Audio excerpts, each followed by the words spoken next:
we have Jennie Rowland also is on. Are you on now, Jennie? On the audio? Yes, I am. Yes, I am. Oh, goody. Oh, so the genesis of this call, this project to me happened about a year ago in Portland at the Tribal Symposium, and it just seemed like such a great idea to get people who were working with the same issues and then really start a conversation and help build the network of tribal providers who know each other and also know each other's programs. And I talked to Jennie about it, and Jennie is RTAP Vice Chair this year and will be the chair of the RTAP Review Board next year. And she was just really excited about having a chance to work with tribal transits more directly and participate in this.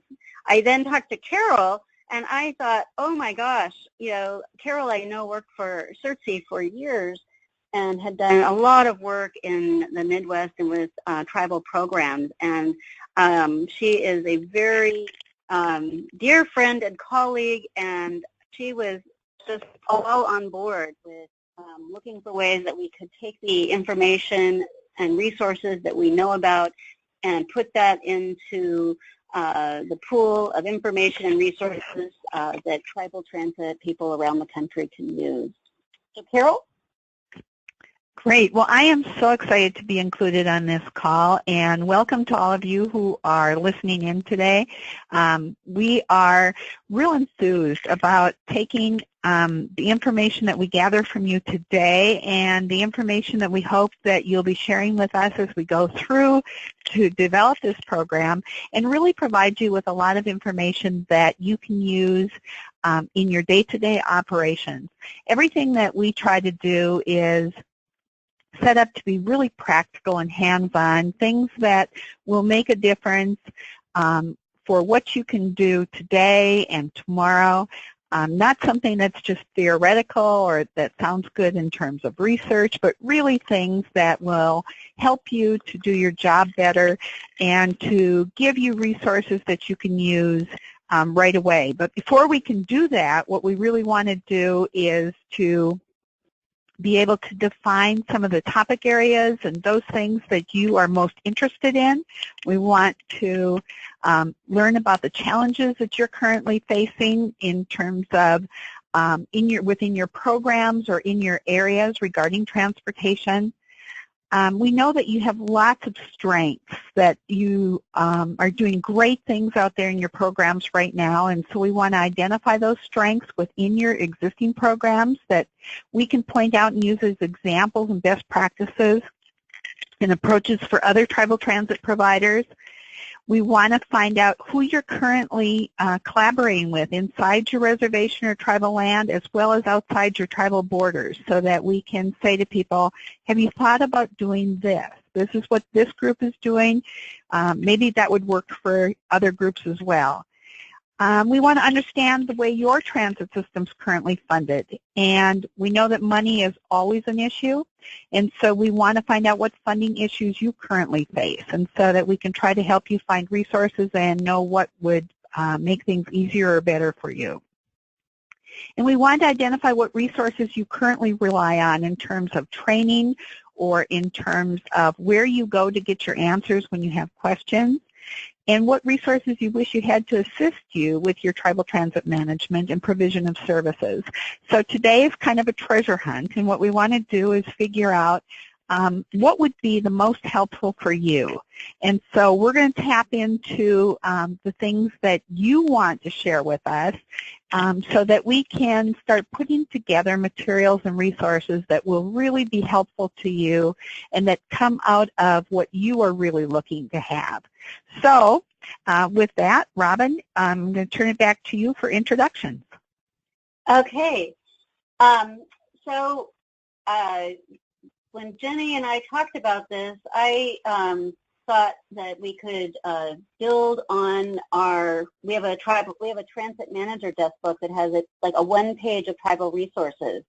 And so I thought, wait a second, there has to be more there. And so I turned to Jennie, and Jennie, when I asked her to participate, said, "Oh yeah, she had went and looked around and she's just got a very new system." So, Jennie, do you want to talk about your experience of being a new transit manager and the resources that you look to and how you met other tribal transit systems?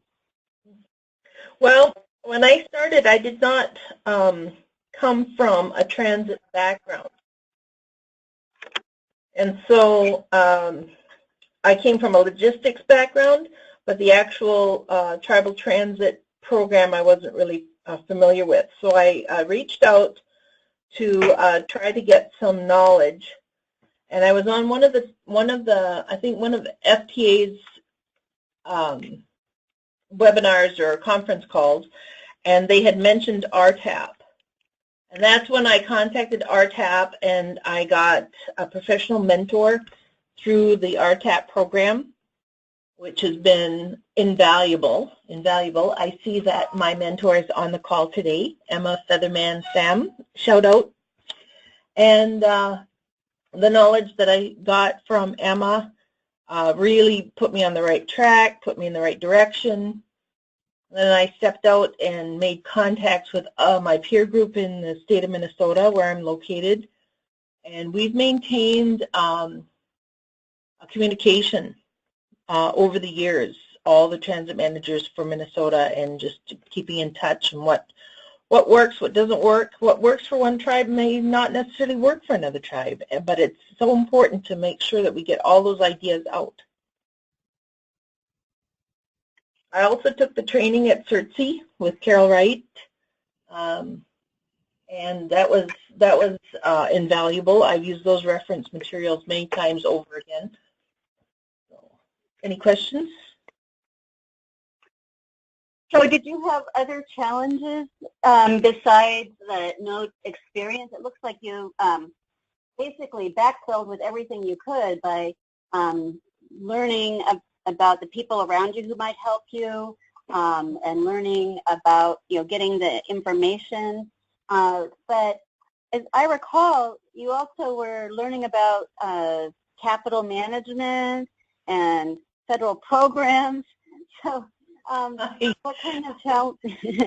Yeah, I was starting cold as far as transportation was going. I had never written a grant until I started with this job. I went to a grant writing course. I went for the transit management, the tribal transit, and the advanced transit management through CERTSI. Let me see. I tried to really take advantage of every single opportunity that came my way in order to try to get that skill set that you could apply for transit. So when you were thinking about working with these pieces, what would be, I guess, would you see the biggest, like if you walked into now with your experience, now that you've got hindsight, you can be right on, what would be the first thing you would do if you walked into your job now? Oh, well, asset management, short to range planning, that 3 to 5 year lengths, I think is really important. Funding sources, of course, funding is always an issue. Networking, and just being able to ask a lot of questions. I glean a lot of knowledge and networking from my peers when I attend conferences. I would strongly advise, anyone new to make sure that they try to hit at least one conference a year, maybe 2, because of just the amount of knowledge that you come home with is, almost an information overload. Right. It's drinking from the fire hose. This is Carol, and I'm going to interject right here because as long as you're talking about conferences, I think it's really a good opportunity for us to make sure that people are aware of the National RTAP conference that's coming up. But, you know, this will just be the second one that's been held, and it has so much good information, especially for people who are involved in tribal transit. And so, Robin, maybe you want to tell them a little bit about your conference coming up. Well, it's a training conference, so everyone that comes will get or find a new skill that they can apply to their work and what they're trying to do with their program. And, you know, we're having tribal presentations in each of the compliance federal it's like federal programs, technology, planning, and coordination. And, you know, the thing about transit is most people think, oh, you've got little buses and it's a rural area, so it must be really simple. But I like to think of it as it's very complex, and it's like if you miniaturize the New York subway system, if you miniaturize Washington, D.C.'s transportation system, you have to do all that same work. So what we have available at the conference, we'll have the FTA consultants who are doing financial management for tribal assessment doing a financial management workshop for the pre-tribal conference. And so I would really recommend people who are wanting to brush up or understand the super circular and just get a better handle on the way financial management and your planning and strategic planning work. Because I think Jennie just was talking about the concept here of the short-range 1 to 3 year plan. And those are really key, not because you need another piece of paper, but your buses wear out, and you don't always know exactly when that's going to happen. And so being ready to, you know, sort of having an idea about what that time frame is where you're going to need a new bus, and being really aware of sort of the cycles for grants, which don't always follow your cycles for replacement. It helps you, you know, maintain your service level and have everything fall into place, because it's really complex. And I mean, we just got the announcement, the 5339 announcement from FTA yesterday. So there's going to be a bus grant opportunities for everyone. Between now, the grants are due August 25th. So I think all of these different pieces that some of the things that you're required to do, like the asset management plan, the point of them is not, you know, they require you do them, but really in the end, you can use them as tools so that when someone says, hey, what do you need? You can say, I need this now. And you know exactly what it is, and you go to the front of the line. I think that with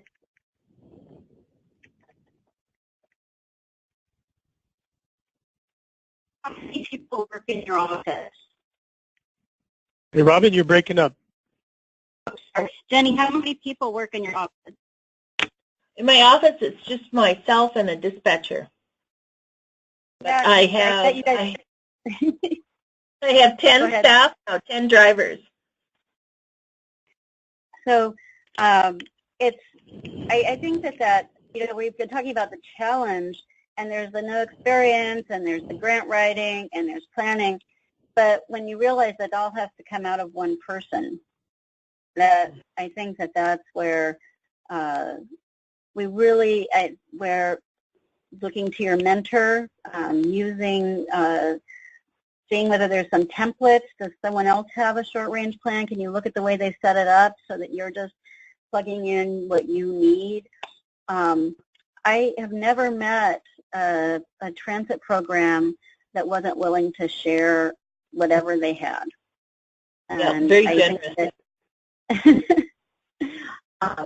So I feel like that has been a really important piece.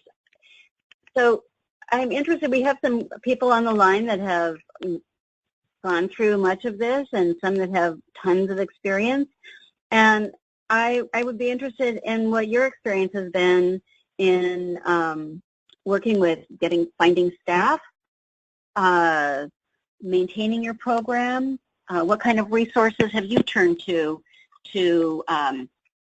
provide you the information you need or help when you face a challenge?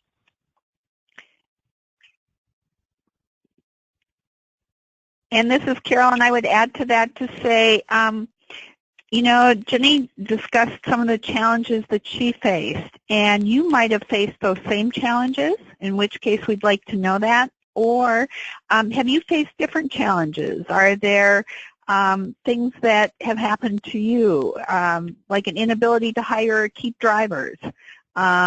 Is it maybe turf issues between tribal agencies or between you and another transit provider somewhere? Are there issues of jurisdiction, or are there other kinds of things that you are experiencing that you can let us know so that we can help find some of those resources for you? So either typing your message in the chat box or letting us know that you'd like to talk. We'd really appreciate hearing from you about your specific challenges. Okay. So Jennie, because you're here and I can talk to you about this, so what would you say the strengths is, you know, in your time as a transit manager, what is the strength that you've developed for your system? Versatility, flexibility. There's always, you know, some deviation on the route, and to be able to communicate that that attitude to the staff that, you know, if you see someone walking, pick them up. If you need to deviate your route, then that's what we do. We're providing a service for our community, and we have to approach it with that goal in mind. Mm-hmm. And what is the help that you have? You know, where did you get help working with your staff? How did you develop that? I have a really excellent partnership with Arrowhead Transit. They function, we do have a small overlap in the largest community where everyone kind of goes to shop. We have an overlap there. And they are a large public transit that encompasses like 7 counties.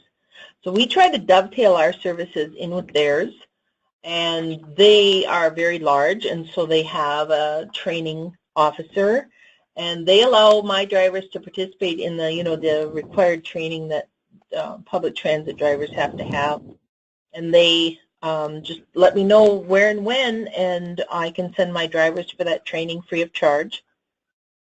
When we needed, you know, they're just an excellent resource, and we needed to replace a broken cash box. You know, they looked through their old shed and found a replacement. We just have such an excellent relationship with them. Mm-hmm. Do they Jennie, work with any? Go ahead. Go ahead, Robin.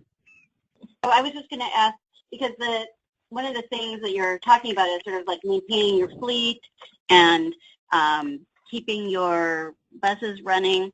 How have you worked with the maintenance issue with your buses? Well, maintenance has been a huge issue with our buses because there's no bus wash within a 60-mile radius of where we're located. And so our buses have never been washed, and we're having and it's catching up with us. We're having all sorts of maintenance issues and wire harnesses and battery boxes and brake lines, and, you know, because Minnesota uses salt on their roads in the winter. So we have a huge maintenance issue that, you know, we're constantly having to address. It's a drain on our financial status, that's for sure. Jennie, this is Carol, and I'm going to go back to the Arrowhead thing for a minute. one of the things that we like to talk about are really neat cooperative relationships like that. And so Arrowhead does cover a 7-county area, and they cover, they aren't a tribal transit program. And so how did you forge that initial partnership? How did that get started? How did that get started? Well, what I did when I first started, when I was first hired, was I went and actually physically visited all my neighbors, my transit neighbors, kind of just set up an appointment. I went in, explained who I was, what I'd been hired to do, and and just listen to if they had any advice or tips or tricks or anything. And it was kind of funny in the beginning because I kind of felt like I wasn't exactly dismissed, but I was like, oh, isn't she cute? She's starting a transit. And then, of course, 3, 4, and, of course, now 6 years into it, now it's a whole different attitude and reception, because I don't know if they really, truly expected me to go the distance. Mm-hmm. So it was just interesting in the change in they weren't uncooperative, but they were humoring me. I felt like that in the beginning. And then over a period of time, then of course, I kind of proved my muster, and that's how it developed. So I just did cold calls. I just called people up and said, can I explain who I was and what I was doing, and could I set up a time to come in and talk to them? And like Robin was saying earlier, transit is just very generous, sharing, helpful people. And so when I needed help and I asked, if they didn't have it, they found it for me. Mm-hmm. So Jennie, this is Carol again. Maybe one of the lessons that you would say you learned then was perseverance with those partners too, in terms of not just taking their first reaction to you and saying, well, I guess they aren't, going to take me seriously, or they aren't doing anything to partner with me. You kept going back.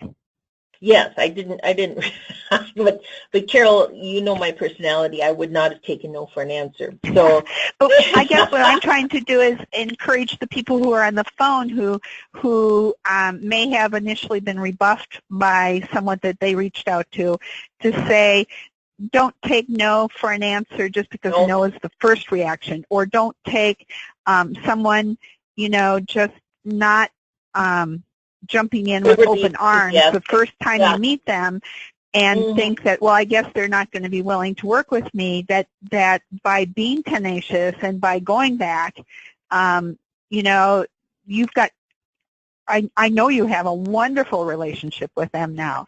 And so to really encourage people to do exactly what you did, and that is to show them that you're in it to stay. Right. Yeah, and that's not just for transit, or that's for everywhere. You really need to prove that you're in it to stay, and that you're not just it's just not a quick stop for you career-wise, and that you are doing it as a service to your community. And I think that kind of thing is proven just over time, and people just get used to seeing you. Wherever they go, there you are, kind of thing. And then your respect for each other grows, and like you said, that relationship really develops. I think the real turning point was about 2 years in, and all of a sudden I got a call from my representative there, and they're like, "What are you up to?" And I was like, "Well, what do you mean? We see your buses everywhere." And we just laughed. I said, "Oh, keep your eye on me." But that's really Hey, Robin? Hey, you got a hand raised? It was a compliment. Oh. It was a compliment. Super. Got a Okay. Okay. So now how do I do this? You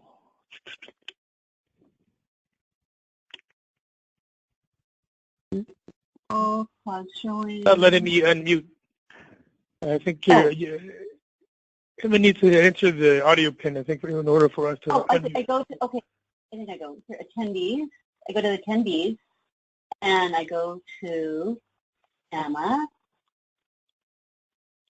and she's on the web, and I don't know if she's got her audio on. Yeah. Can you see what you do see what I'm looking at? Yes. And no one has audio, and that doesn't make sense to me. I mean, they're muted, but they do have audio. I think her. Emma, Emma, this is Carol Wright, and you and I know each other really well. Do you have the ability to type your message in while we're waiting for the audio to work? I'm not sure what. Somebody's going to take keyboard and mouse control? No. I'm not sure why there's no audio or.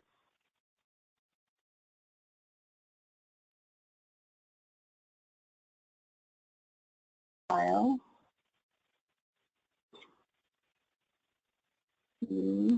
We apologize that that's not working so well right now while Robin's working on that and figuring it out. And Emma, if it does work for you to type in where it says type message here, we can see your chat.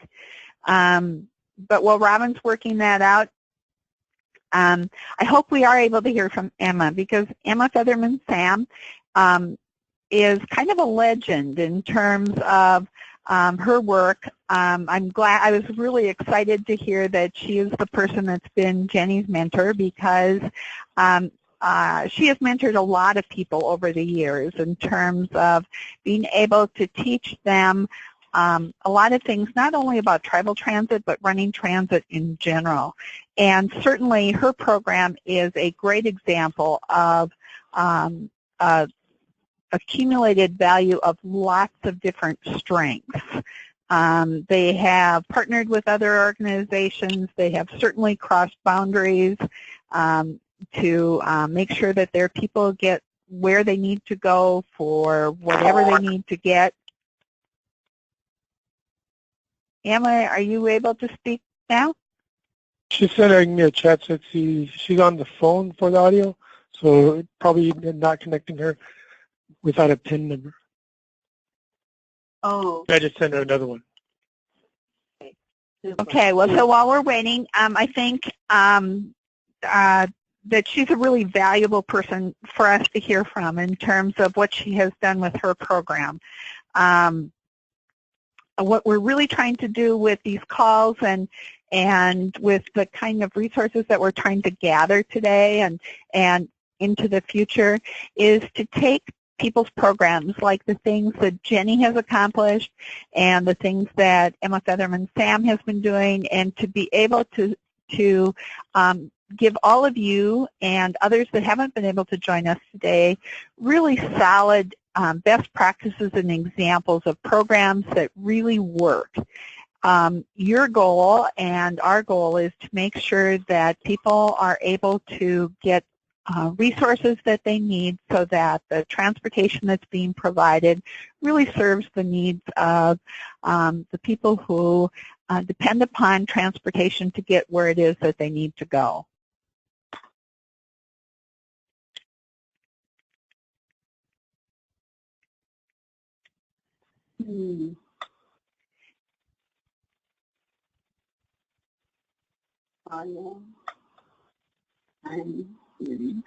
Jennie, while we're waiting for Emma to be able to get on, and please interrupt Emma when you are able to come on. Jennie, do you provide rides to work?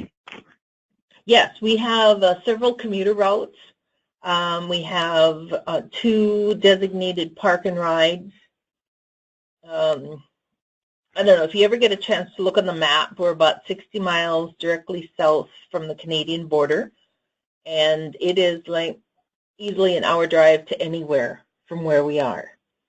And so we may be a very small transit company or agency program.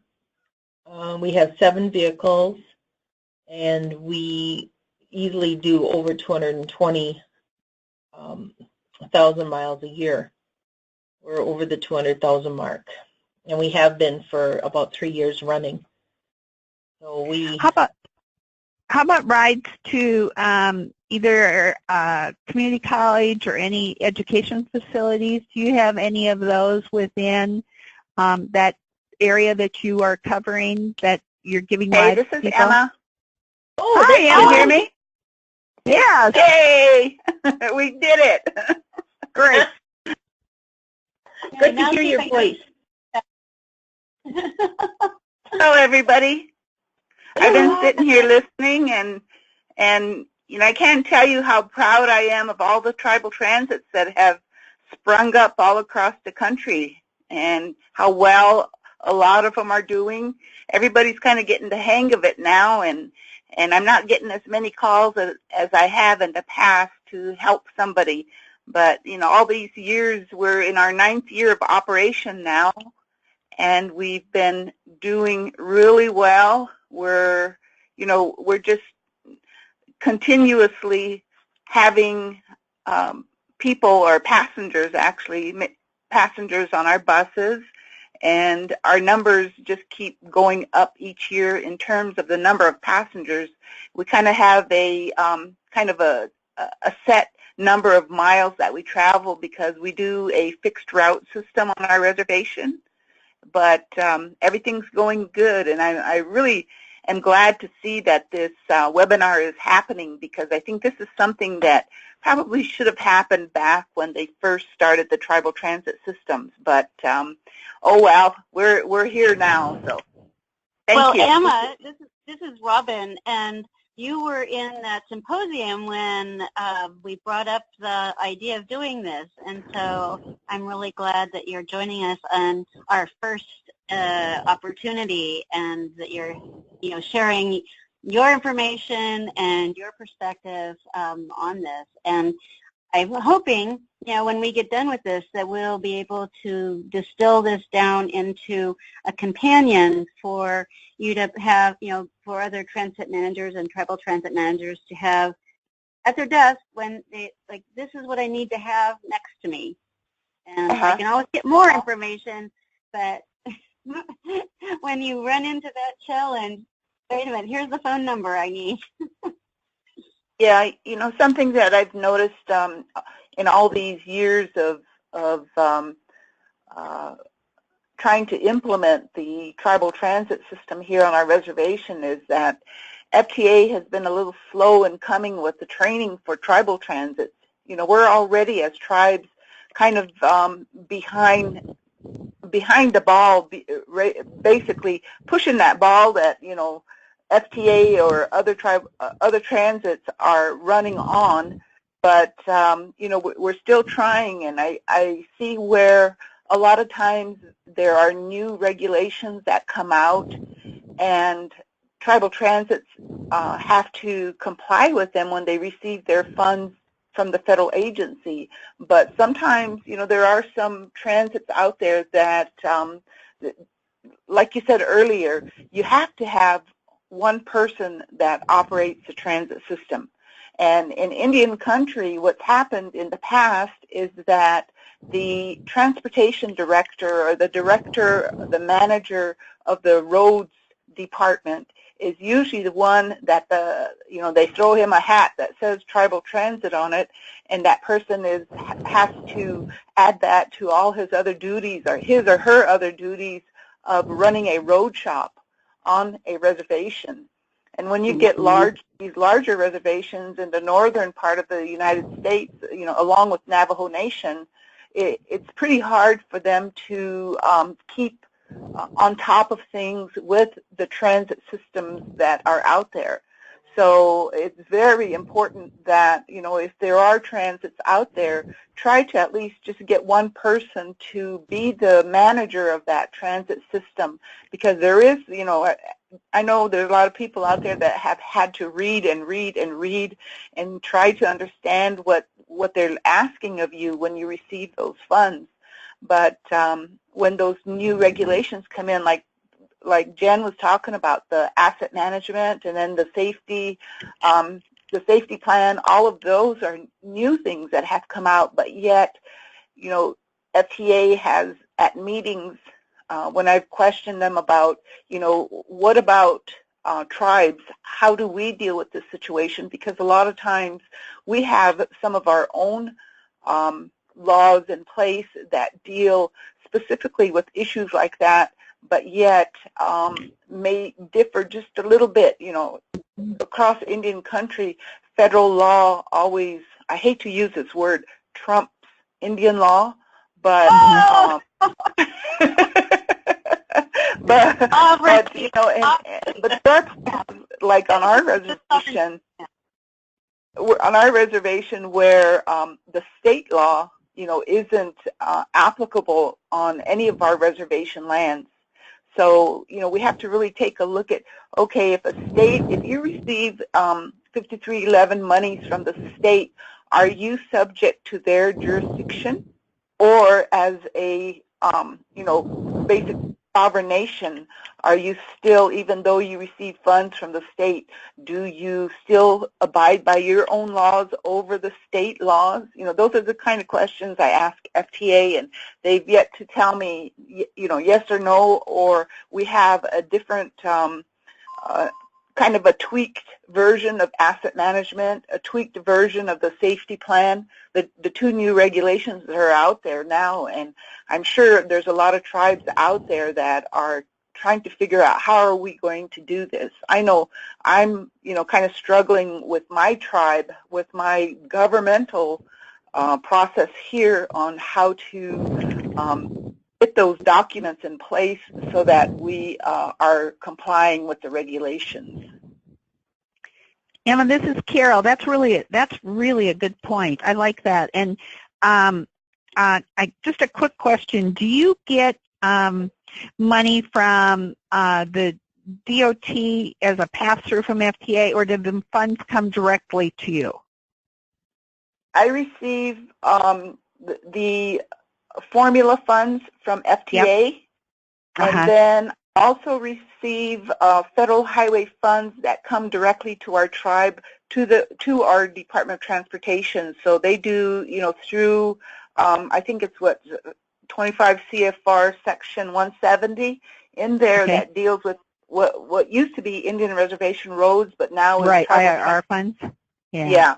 And so in that, those organizations are allowed to provide funds to transit systems within their tribe, either as a match or just, to help them out with transit-related activities. So those are my two funding pots that I have, along with our fare box revenue. So I don't receive any funds from the state at all. Right, and that's what I was thinking. Okay, because that makes that state law part easier, but that's a good thing for us to address. Because some tribes, also receive some state dollars, and once those state dollars funnel in, that's where it becomes real iffy as to whether or not, if you take the state dollars, if you have to abide by the state regulations that go along, that are tied to those dollars. Thank you for bringing that up. I made sure that I made note of that, Emma, so that we make sure that we're looking at that. You brought up something else that I think would be really something good for this call today, and that's fares. So you charge fares for your passengers, correct? Correct. And how did you guys go about setting your fares for your passengers? When when they did the initial transit study on our reservation, and then actually that came through CTAA. They had a, what was it, Rick Evans Associates out of Colorado came up and did a transit study. And then they developed our transit plan. I think basically it was just a 5-year plan. We've been using the information from that plan, and what they did at the beginning was I think they pretty much estimated what the costs of running a transit system are, and then kind of divided all that out and did their magic math and came up with 15 cents a mile. Okay. And so that's basically kind of how we do it. You know, you're either, if you're less than 30 miles, you pay a certain amount, and if you're more than 30 miles, you pay the max amount, which is $5 one way or $8 round trip. Okay, because I think I'm sure you agree that every different place charges a different fare and comes up with a different way of doing it, and there are places that don't charge any fares for their passengers, and of course then they don't have those monies to be able to use to help support their system, and so fares become one of the issues that tribal transit systems, as well as any other transit systems out there, need to face. Yes, and you know, way at the beginning, when before our services actually started, I had been speaking with several different transit agencies around the country, and one of the things that all of them said to me was, don't provide your transit services for free, because when you provide something for free, there's no expectation from the other side of what kind of service you need to be providing to them. If you provide a service that they have to pay for, then there's some level of expectation of, and they need, you know, whatever your schedule says, no matter whether it's raining outside or it's sunshiny outside, you say you're going to be at because we are a fixed route system, we have to be at that bus stop at that certain time. Ask that sometimes a bus driver will pitch money in to put old guy walking down the road, or, you know, for a family that's coming in. Thanks, Emma, for making sure that you brought that up. What would you say is one of the biggest strengths of your particular program? Because you've got a really excellent program that you've developed. What would you say? You know, Jennie talked about some of her strengths in terms of partnering with other transit providers and being very versatile and flexible, those kind of things. What would you say some of the strengths are of your particular program? I like to believe that the success of this transit system is because of the staff. I have bus drivers that have been working here since 2009 and that plan to retire, you know, from this job, basically. So for me, you know, that kind of commitment is very important when you're trying to run something like a transit system, which, you know, you're hoping is going to last forever here and grow with the needs of the people that live around here, you know, the residents of our reservation. And it's not just the tribal residents, it's all residents, because we are a public transportation system. I think one of the other things is that all of our staff, including myself, are willing to ask questions. You know, like Jennie said, she got to a point where you just go out and say to somebody, you know, what am I supposed to do next? You know, how did you do this, or how did you do that? And, you know, somebody else said, all transit systems across the country are so willing to give you information and help you out. And that's what I found out, too, when I first started, is that I could ask anybody that was associated with transit to ask them for basically technical assistance, and they were just more than willing to just give, whether it was telling me how to do something, sending me a document, or just sending me anything that would help me. That's great. You know, we talked a little bit earlier about funding, Emma. In terms of the funding situation for your program, you said that you got the federal dollars that came through, and then you get some of what was the old IRR funds, you know, for the roads. Do you get any other funds through the tribe at all? No. Whether it's through... No, we have not been, and mainly because for us as tribal programs, we have to provide a scope of work back to our executive director's office, and we have to show if there are some unmet needs there, And, you know, every tribe is poor, so whatever they can get out of not paying for, they're going to do it. So for us, you know, because our tribe is so poor, we're not a big casino tribe, or we're not a big, you know, oil tribe or any of those kinds of tribes that maybe have a little bit of extra money to give to their transit system. So we try to make do with the funds that we receive. You know, we've been pretty lucky because our reservation is so large, and with the new formula funds, it's based on the miles that you you submit to NTD. You know, if there's anything that I want to get out there to any new transits listening, make sure you submit your NTD report, because even if you make mistakes on it, those NTD people are so nice, they'll just, you know, walk you through everything. And get that report in, because that's funding that you're, you know, that's the basis for the funding that you receive the following year. And it's very important to keep that kind of information. You know, you can find out from your NTD person what exactly the kind of information that you're required to submit to them. And then when you talk to other tribal transits or any kind of transit, they will give you copies of their forms. You know, when I send out information to other tribal transits, I always try to put it in a Word format so that they can cut and paste, and then they can make up their own forms, from our passenger logs to our pre and post checklists to, you know, all the other kinds of paperwork that we have to keep on hand, and, you know, eventually submit the information from that to places like NTD. Jenny, that's what makes her such a good mentor, correct? Absolutely. Absolutely. Things that, well, Emma, with your experience, you remind me of things that, you know, before I even realize that I have to do them, you're like, well, don't forget. And you've been such a help, is such a generous, I think that has a big basis on why Big Woods Transit has been so successful. It's just the excellent advice and counseling. Plus you.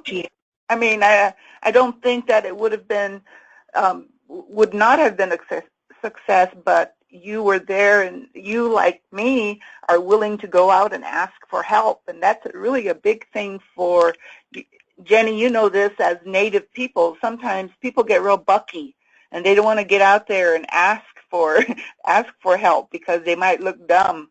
And, you know, not us. We figure, oh, well, you know, they're going to think we're dumb anyway, so we might as well ask a question.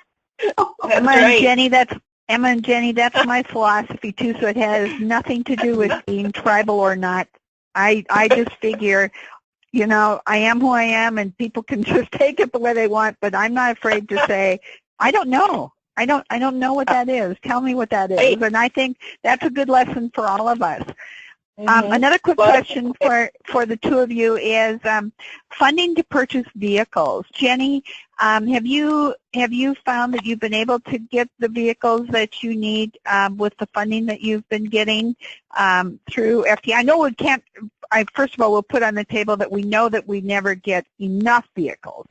But have you been able to get your vehicles through your FTA funding without having to come up with additional funding elsewhere? Well, it was a little confusing in the beginning because the tribal transit funds came out and they offered operating assistance only. But it's a little hard to run a transit if you have no vehicles. And so, And I found an old bus in a snowbank, and I shoveled that one out myself and changed the batteries and fired that baby up, and away we went. But then it switched. It turned around, and they've offered only capital money and no operating. So it's really difficult to plan. I don't know. This is my first experience with funding through the federal government, and maybe this is how it's done, but I like to plan ahead, and it's really difficult to do that with the system that they've currently got, because I'm not privy to the information that they have. But I just received a grant my first vehicle grant I just received. So I been working. I got 3 new vehicles with that, but that was the first one. Okay. Emma, how about you? Could you address the same question in terms of funding your vehicles? Okay, when we received our first round of funds to begin the transit system here on the Pine Ridge, we received funds to construct a transit facility and to purchase vehicles.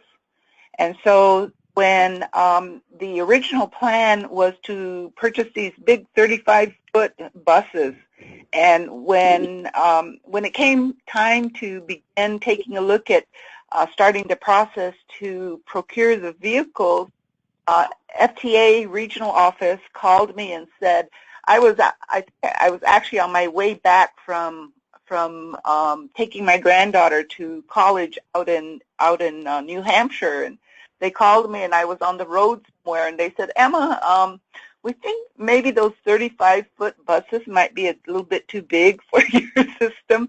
So I said, sure. I said, I'm new at this. I can't even imagine in my mind what a 35-foot bus looks like. So we made some suggestions, and we went with it. And we ended up, our second round of vehicles, we purchased smaller buses. So the first round was like 22 plus wheelchair accessibility, and then there were 3 of those and 5 18-passenger ones, and those were just a little bit too big.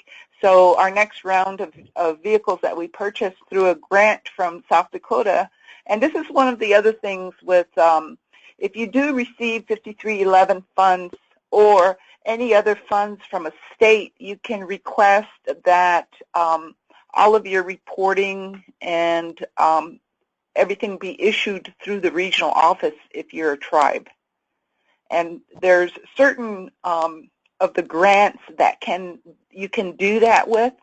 And the state of South Dakota issued the grant to us, but I was, when you go into TRAMS, when I input my application into TRAMS for those funds, it was basically like if I received my FTA funds. And so all of my reporting was done through TRAMS, and the only thing that I had to send to South Dakota all during the time that I had received my funds was a copy of our acceptance of the vehicles, and then a copy of our the asset inventory that they keep for their files. So to show, how many miles were on the buses on January 1st. It would have been September 30th of every year that we've had them. We've only had them for a year and a half now. So we were able to not have to go through the whole South Dakota system, because one of the questions I had when I was doing my NTD reports was, do I have to report separately as a subrecipient to the state of South Dakota for the miles that are used on those vehicles that we got from them versus our other FTA-funded vehicles that we use on those same routes? And they said, no, because you are a tribe and you're I'm the prime person for our system, our transit system. I only had to make one report to NTD using all those numbers. So I was pretty glad about that. One of the other things, though, too, is that, as we take a look at these grants to purchase not only making capital purchases or the operating costs for our systems, the local matches that go along with those grants. If you're doing a operating grant, then you're paying 50-50 on those. If you're doing a capital grant, you're doing 80-20. And a lot of times tribes just don't have that kind of money to even apply for a small grant, because as a tribe, and because we have our own governing systems, if you were to apply for a grant for $100,000, you would be out and it was, say, even if it was a capital purchase, you would be out the 20% that the tribe is going to have to pay in, along with the program actually has, some places have indirect costs that are placed against those, and ours here at the Oglala Sioux Tribe is 40.85%. So that's basically almost half your grant is going to pay for your indirect costs back to the tribe. So it's really hard for some tribes to submit proposals for the smaller grants because the local match and the indirect costs that they have to pay on those grants is so high. So it's not very feasible for them to do something like that. I know under the formula apportionments for tribes, under the Tribal Transit Program, there's no match on that. But if you go to the discretionary, then it does go to a 10% match. And that 10% match then becomes, something that you have to deal with if you're applying for funds from FTA on the discretionary tribal transit grants. So as tribes, we don't have the capability to issue taxes to collect funds like a small municipality would be able to, or maybe the state, has sales taxes that they use to help fund some of the transit systems.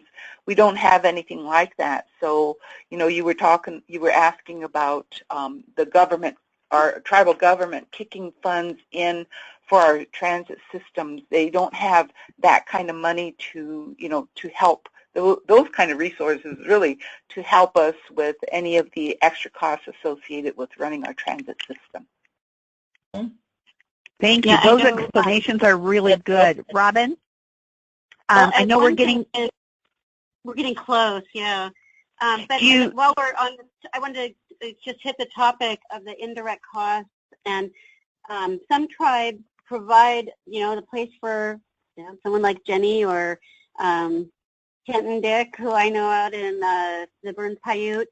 They may wear many hats, and they get indirect benefits by being there, and then those can be used for your operating match. And what's important when you're doing that is that you build that 40% of the cost in, because that then becomes, and you are able to monetize that so that you are able to use that as match because the tribe is paying that. If you're pulling that out of your grants, then they're not. But if they are, it can be a benefit, especially if you're using the money for operating. Uh-huh.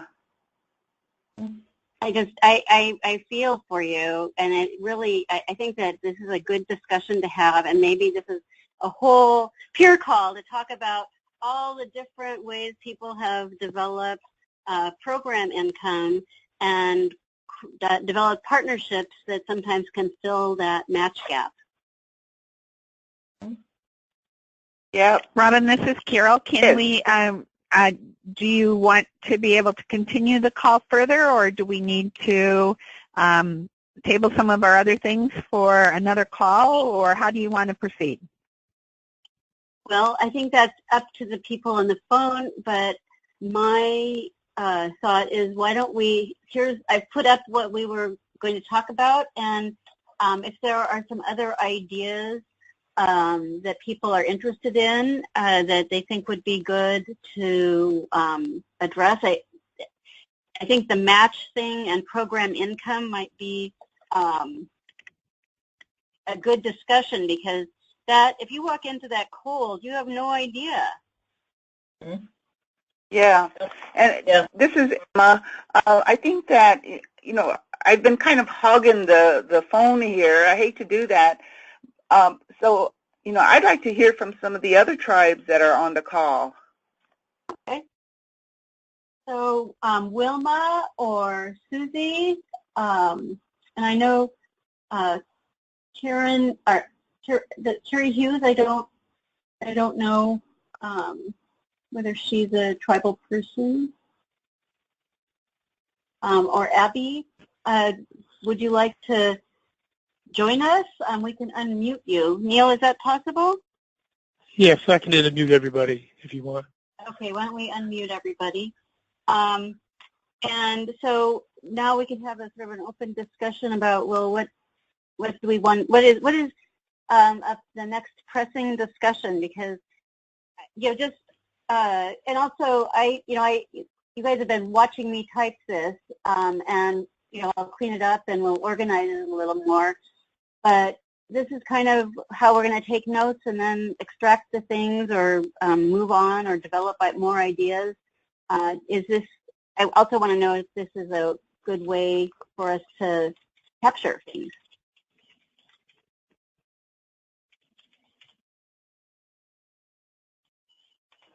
Anybody? Looks good. I was just on a conference call yesterday, and they had a list of attendees on the side. Is there any way that could happen so we could see who all's there? Or I don't know if you send kind of like minutes or notes anyway to all of us that are on the conference call so that we can keep in touch with each other. Okay. So I think if you go to your panel on the side and it says attendees, if you click that arrow and then you click to attendees,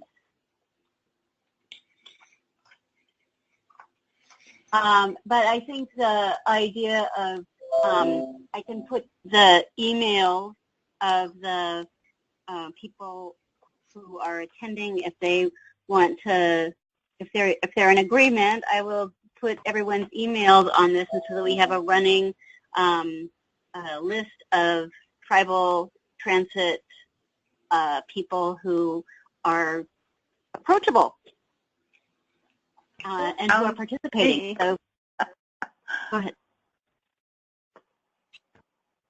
Does anyone have a problem with me putting the emails in the document? Oh, that sounds like an excellent idea. Okay. And is there any other ideas about what people want to talk about next time? Is everyone excited about talking about alcohol and drug or ADA?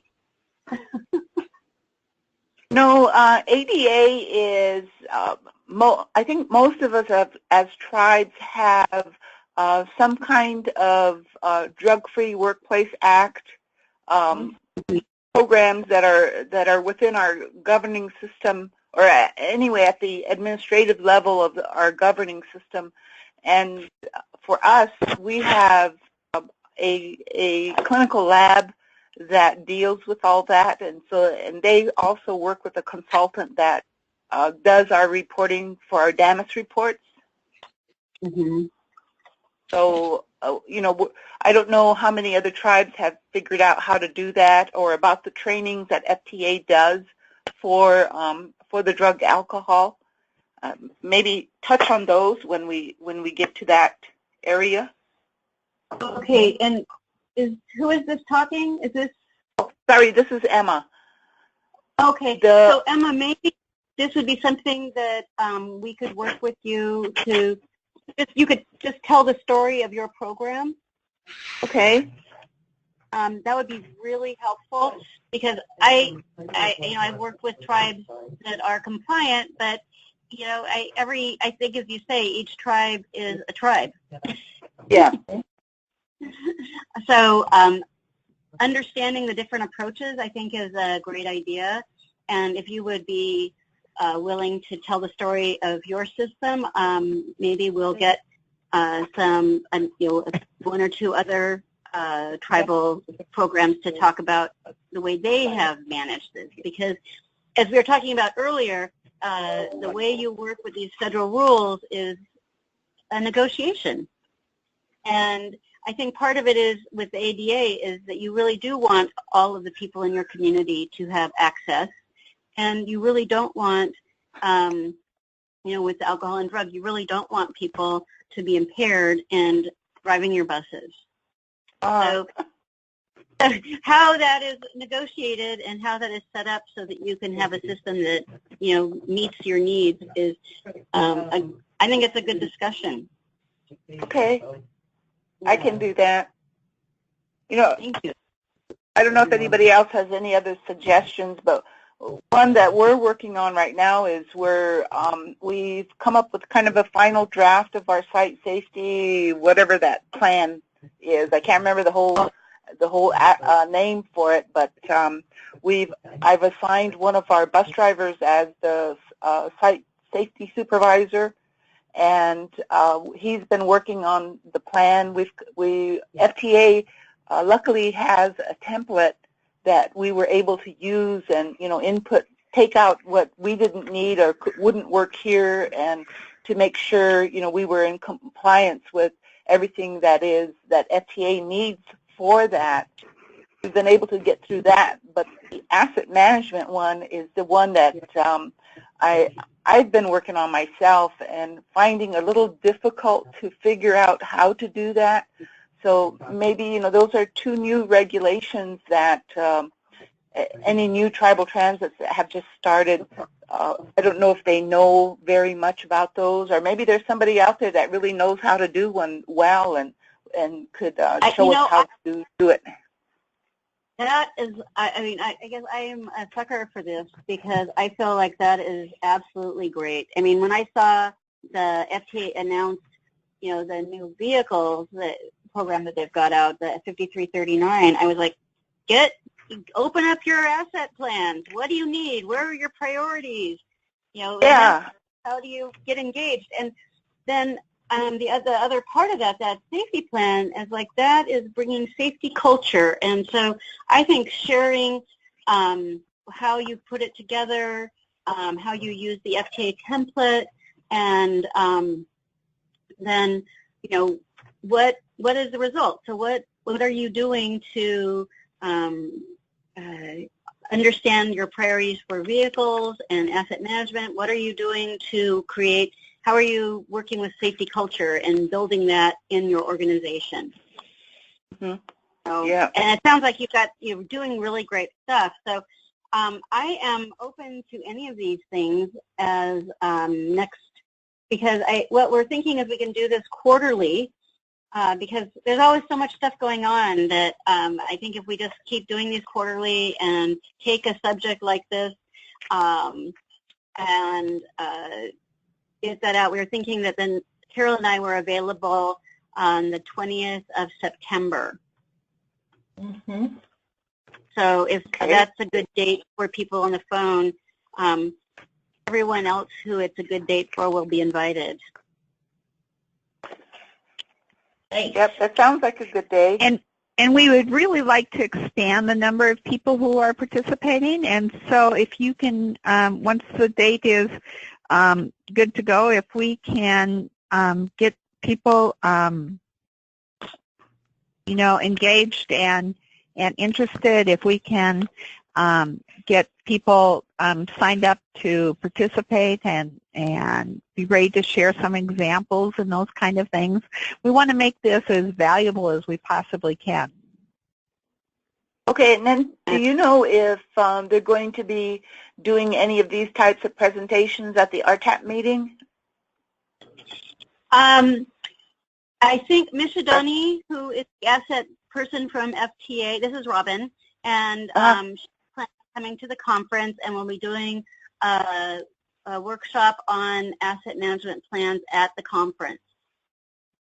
And she's the one that helped put the split together. Okay. And is she kind of knowledgeable about tribes so that she can make sure that those kind of jive up together? So that's, Ms. Adoni is very smart and very kind, and when I met her, she said, well, I want to find out more about small systems, systems with 50 or fewer buses. Let's talk more about 5 or fewer buses. Exactly. We have been really helping her understand what we're talking about.